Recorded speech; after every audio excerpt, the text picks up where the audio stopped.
नमस्कार। आज एक बहुत ही दिलचस्प कहानी सुनते हैं। एक ऐसी कहानी जो बचत को समृद्धि में बदल देती है। मतलब ये इस बारे में है कि कैसे कोई अपने पैसे से भी उतनी ही मेहनत करवा सकता है जितनी मेहनत उसे कमाने में लगती है। तो चलिए देखते हैं ये सब होता कैसे है। तो सबसे पहले एक सवाल, एक बहुत ही सीधा सा सवाल है। किसी का पैसा उनके लिए काम कर रहा है या बस बैंक खातों में गहरी नींद सो रहा है? असल में यही तो है पैसिव सेविंग की सबसे बड़ी मुश्किल।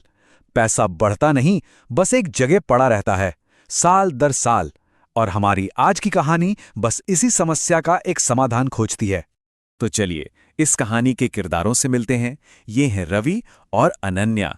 ये दोनों बहुत मेहनती हैं, अपने परिवार के लिए बड़े बड़े सपने देखते हैं और उन सपनों को पूरा करने के लिए बड़ी लगन से बचत भी करते हैं, है ना? एक ऐसी आदत जो हम में से कई लोगों में होती है। और उनके सपने वो भी बिल्कुल जाने पहचाने से हैं। जैसे कि 2 साल के अंदर एक नई एसयूवी लेनी है, अपनी बेटी दिया को पढ़ाई के लिए लंदन भेजना है और जाहिर है एक आरामदायक और शांतिपूर्ण रिटायरमेंट। तो यही वो लक्ष्य हैं जो उनकी पूरी फाइनेंशियल जर्नी को एक दिशा दे रहे थे। लेकिन असली दुविधा तो यहीं से शुरू होती है। उनका सारा का सारा पैसा सेविंग्स अकाउंट्स और एफडीज, मतलब ऐसे सूखे बक्सों में पड़ा हुआ है जहां वो मुश्किल से ही महंगाई की बराबरी कर पाता है। तो इतने अनुशासन के बावजूद ये तरीका उनके बड़े सपनों को पूरा करने के लिए काफी नहीं था और इसी वजह से भविष्य को लेकर एक चिंता हमेशा बनी रहती थी। तो इसी चिंता से निपटने के लिए उन्होंने फैसला किया कि अब एक नया रास्ता खोजना ही होगा। उन्होंने अपनी सोच में एक बड़ा बदलाव किया। सिर्फ पैसा बचाने से आगे बढ़कर उसे रोपने के बारे में सोचा, ताकि पैसा सच में बढ़ सके। और ये एक बहुत जरूरी बात है, उनकी ये यात्रा किसी खास इन्वेस्टमेंट प्रोडक्ट से शुरू नहीं हुई। नहीं, इसकी शुरुआत हुई एक मिट्टी की जांच से। मतलब अपना धन का बगीचा तैयार करने के लिए उन्होंने सबसे पहले अपने जीवन के लक्ष्यों और उनकी समय सीमा को समझा। नींव बिल्कुल सही जगह से रखी गई। इस मिट्टी की जांच ने उनकी फाइनेंशियल लाइफ को 3 अलग अलग मौसमों में बांट दिया। पहला, मानसून, जो उनके छोटे यानी शॉर्ट टर्म लक्ष्यों जैसे एसयूवी को दिखाता है। दूसरा, फसल का समय, यह स्कूल की फीस जैसे मीडियम टर्म लक्ष्यों के लिए था। और तीसरा, विशाल बरगद, जो उनके सबसे बड़े लॉन्ग टर्म लक्ष्य यानी रिटायरमेंट का प्रतीक था। तो नक्शा तो तैयार हो गया था, अब बारी थी सही बीज बोने की। उनकी ये जो नई योजना थी वो 2 मुख्य रणनीतियों पर टिकी थी। एक था एसेट एलोकेशन और दूसरा था सिस्टमैटिक इन्वेस्टमेंट। तो पहली रणनीति थी एसेट एलोकेशन। देखिए, बगीचे की मिसाल को ही आगे बढ़ाते हैं। एक मजबूत बगीचे में कई तरह के पेड़ पौधे होते हैं, सिर्फ एक ही तरह का नहीं, है ना? बस बिल्कुल इसी तरह एक मजबूत इन्वेस्टमेंट पोर्टफोलियो भी अलग अलग तरह के एसेट्स से मिलकर बनता है। तो उनकी स्ट्रैटेजी कुछ ऐसी बनी। शॉर्ट टर्म लक्ष्यों के लिए उन्होंने लगाया केले का पेड़, मतलब डेट या लिक्विड फंड्स, जिनमें रिस्क कम होता है और जल्दी रिटर्न मिलता है। मीडियम टर्म के लिए था पपीते का पेड़ यानी हाइब्रिड फंड्स, जो सेफ्टी और ग्रोथ का एक बढ़िया मिक्स है।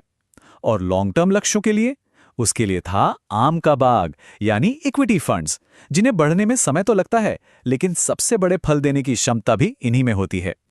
और दूसरी रणनीति थी SIP यानी सिस्टमैटिक इन्वेस्टमेंट प्लान। इसको ऐसे समझिए जैसे बगीचे की नियमित सिंचाई हो रही हो। एक साथ बहुत सारा पैसा लगाने के बजाय वो हर महीने एक छोटी तय रकम इन्वेस्ट करते थे। इससे क्या होता है? इससे जड़ों को लगातार पोषण मिलता रहता है और वो कभी सूखती नहीं है। लेकिन कोई भी सफर बिना मुश्किलों के कहाँ पूरा होता है ना? इन्वेस्टिंग की दुनिया में भी तूफान आते हैं। मेरा मतलब है बाजार का उतार चढ़ाव। और सच कहूं तो यही वो समय होता है जब किसी भी इन्वेस्टर के धैर्य की असली परीक्षा होती है। तो कुछ साल बीतते हैं और फिर आता है एक बाजार का तूफान। न्यूज़ चैनल गिरते बाजारों की खबरों से भरे पड़े थे। हर तरफ घबराहट और डर का माहौल था।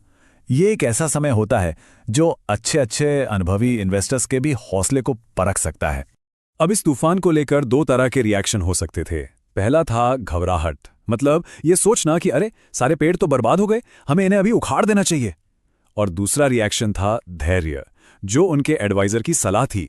उन्होंने कहा, माना कि पत्तियां हिल रही हैं लेकिन जड़ें बहुत मजबूत हैं। उनके सलाहकार ने एक बहुत ही कमाल की बात कही थी। उन्होंने कहा, कोई भी एक बरगद के पेड़ को सिर्फ इसीलिए नहीं काट देता क्योंकि आज बारिश हो रही है। ये लाइन धैर्य और लॉन्ग टर्म नजरिए की अहमियत को बहुत अच्छे से समझाती है। तो सवाल यह है कि उन्होंने उस तूफान का सामना किया कैसे? जवाब छिपा है धैर्य और अनुशासन के इनाम में। चलिए कहानी में सीधे 15 साल आगे चलते हैं और देखते हैं कि नतीजा क्या निकला। ये जो टाइमलाइन है ये उनकी पूरी यात्रा का सार है। देखिए, साल 0 में बीज बोए गए, ठीक 2 साल बाद नई एसयूवी के लिए केले के पेड़ की फसल काटी गई, 7वें साल में उस बाजार के तूफान का सामना किया गया और 15वें साल में जब दिया ग्रेजुएट हुई तो उनका आम का बाग लहलहा रहा था, फल फूल रहा था। और आज नतीजा ये है कि वो बाजार के रोज के मौसम की चिंता नहीं करते। उनका बगीचा अब उनकी सारी जरूरतें पूरी कर रहा है।